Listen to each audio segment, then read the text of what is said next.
And our newspaper reviewer, Chukwudi Okolu-Baja, is seated here in the studio. Good morning, Chooks. How are you, my dear? Good to see you. I'm really super happy to see you, given the circumstance. Yeah, you know.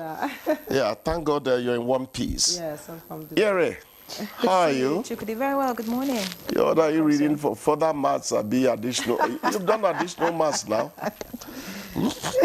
Please. Good morning, Yere. Good morning, sir. So let's quickly go to the papers, and we'll begin with the Daily Trust newspaper this morning. And below the masthead of the Daily Trust newspaper, NAS resumption, tax laws, electoral act, top agenda. Details on page 13. And FCT grounded as workers' strike enters day 6. You find the details on page 6. Arewa think tank backs constitutionalized power rotation, says it will stabilize Nigeria. You see the story on page 38. And just below, at the bottom plate of the Daily Trust newspaper, coup. Inducted officers face death penalty. Details on page 5. Osun governor demands release of 130 billion local government funds. You find the details on page 8. FG to spend 30 billion on solar grids inverters. You find the details on page 23. Bandits abduct 23 persons in Zamfara. And the headlines, 2027, Ganduje Barrow close ranks with Kano governor. You find all the details on page 3 and 4. And the picture story you see there, striking workers of the Federal Capital Territory Administration, FCTA, protesting at the National Industrial Court in Abuja yesterday. Now let's quickly go to the next paper, which is the Leadership. And above the masthead of the Leadership newspaper, Leadership hold a call to more service. That's coming from the First Lady of Nigeria, Senator Oluremi Tinubu. You find the details on page 7. And below the masthead of the Leadership newspaper, military to court-martial officers over alleged coup plot. Details on page 7. Side piece of the picture story, Fagbemi gets court's nod to review ICPC's fraud charges against Ozehome. You find the details on page 4. Adeleke, illegal occupation of Osun councils must stop. Details on page 18. Legal technical reasons stall ex-minister Alison Maduke's corruption trial. You find the details on page 7. Local airlines battle sharp revenue decline as peak season boom. You find all the details on page 26. And at the bottom plate of the Leadership newspaper, Kurmiwali village head, bandits demanding 250 million naira, 20 motorcycles to release abductees. Details on page 6. And the headlines, Yusuf's deputy faces tough situation over refusal to defect. It's coming from the ex-deputy governor. And he says, my joining APCs for stability, progress of our state, says Governor, Kano State Governor. Ganduje promises Yusuf automatic ticket. And 5 Kano commissioners resign. Nyeri? All right, let's see. The blueprint. Some stories have been repeated here, but the lead story here is on the alleged coup. It says 16 indicted officers to face military court-martial. That's according to the DHQ. And the writers pledges loyalty to constituted authority, says measure purely disciplinary to foster institutional order.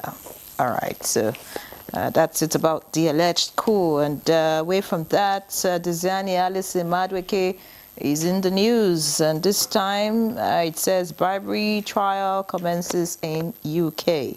That's on page 9. And towing that line above the masthead, we have AGF gets court's nod to review alleged fraud against Ozekome. That's on page 10. And just, of course, the Governor Yusuf, defection to the APC is also right here. And the fact that he secures automatic ticket is the rider to the story on the blueprint. Looking below the picture story, there's an interesting headline here from Kaduna, and it says Kaduna community sells 3,000 bags of maize to raise 40 million naira ransom. And the writer says again, bandit strike abduct 6 more from Kajuru. And that's you know, on security issues. That story is a must-read for every Nigerian. And away from that, in the green strip at the bottom of the blueprint this morning, we have CBN grants OPay, money points, national licenses, tightens grip on fintechs. And of course, 2027 in the news, APC rubbishes rumors on Shetima's replacement. And that's about it on the front page of the blueprint this morning. Chukudi. Politics has a way of throwing up trouble that is not necessary. Shetima, 2027. The rumor mill is so rife, and we should be talking about governance.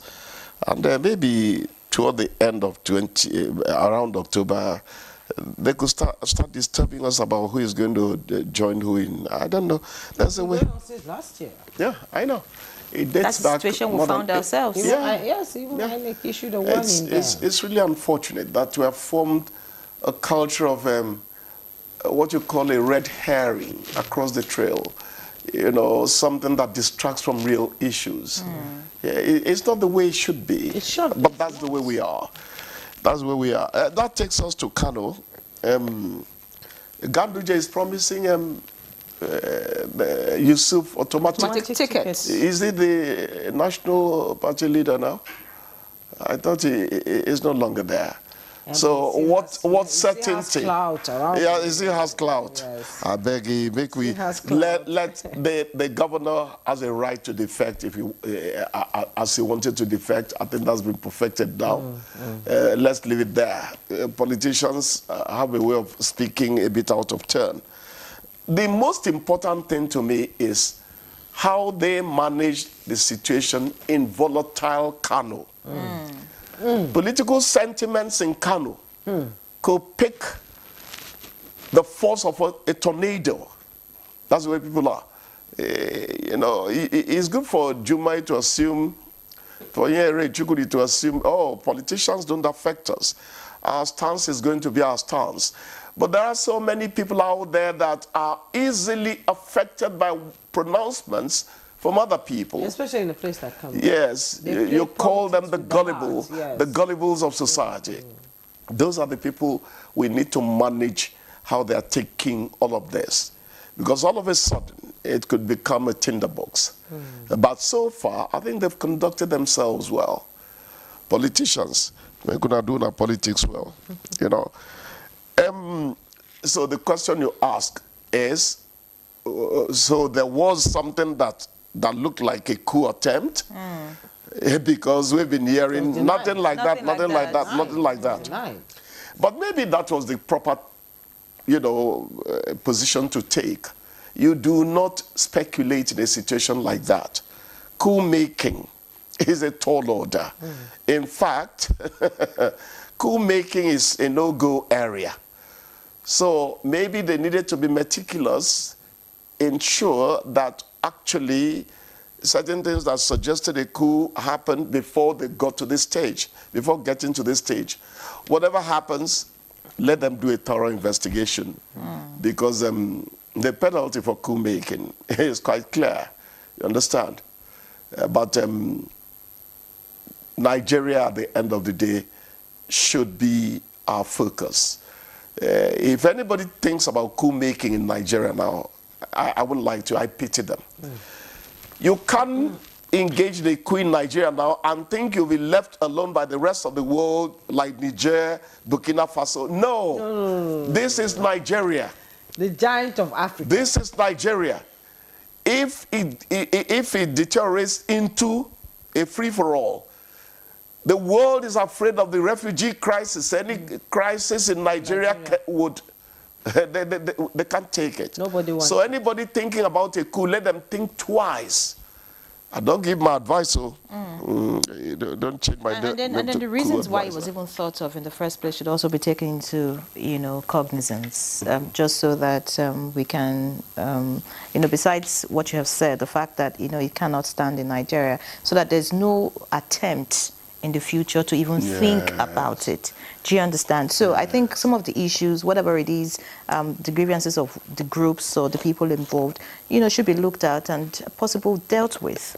you know, because I don't think anyone would, you know, come together without any reason. I think whatsoever. Obasanjo, when he was president, really did a lot for this country. We thought it was very harsh, the decision he took, that anybody who had tasted power would not, that had to be pulled out of the military.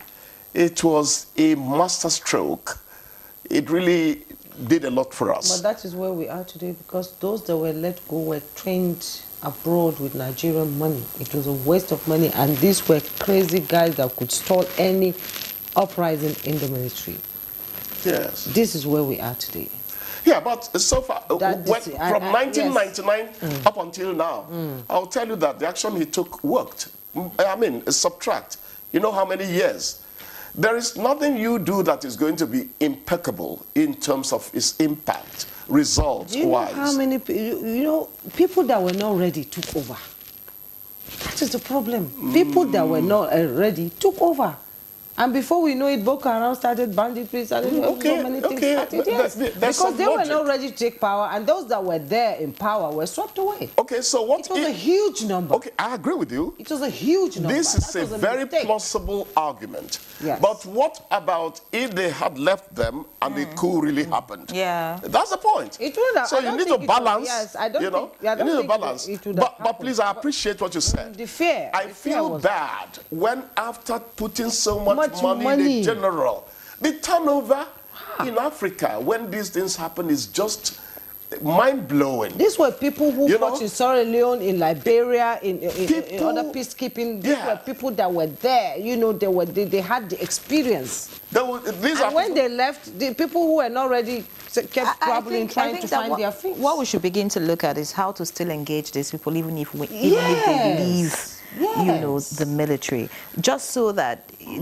I mean, like she has said, it's not put to waste at the end of the day. Yes. You know, just find a way to engage them and still use, you know, their wealth of knowledge and all of that. You know, the Hercules to do with the security. took almost half. Oh yeah, no. And then that happened You're talking again. about Ejibu. Yes. No, it was devastating. It was devastating. The very best. Yes. The very best. The very best. The very best.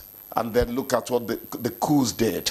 There was a pilot called Benny Kelly. Oh. They said anytime the fighter is in a fighter plane in the air there, it was something else. Anyways, Martin Luther. I like the fact that you said a coup cannot happen in Nigeria. No, it won't. We are surrounded by poor African countries. Who will take the refugees? Who will take the refugees? 200 the world, million people. better listen. The world will not allow a coup in Nigeria. They can't afford it. They better listen. They better listen. They better listen. So, constitutional power rotation, Arewa thinks will lead to stability. Yes.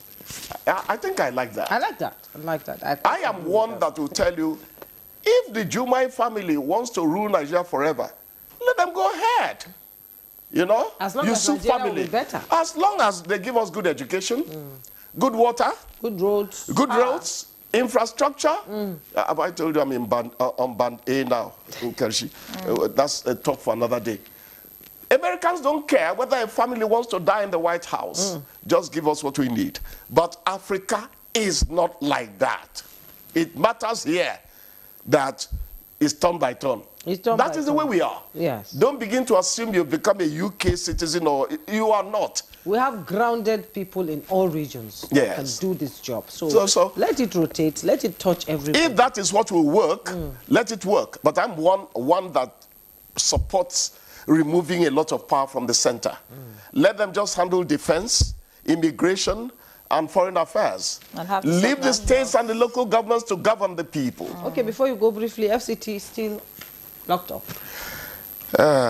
You know, I may come here and say things that don't quite support him.